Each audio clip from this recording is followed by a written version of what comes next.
अल्लाह बरकातु।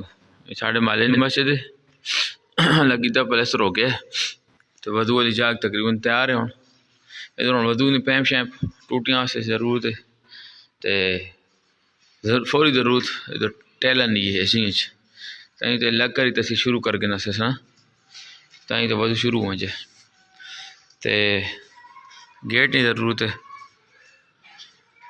इसके अलावा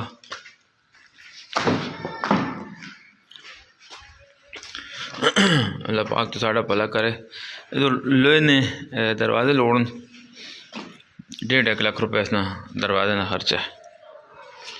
इधर खैर कहते लेट मतलब कोई टाइम लेट भी बनी है टेला तो खैर कोई मसला नहीं है।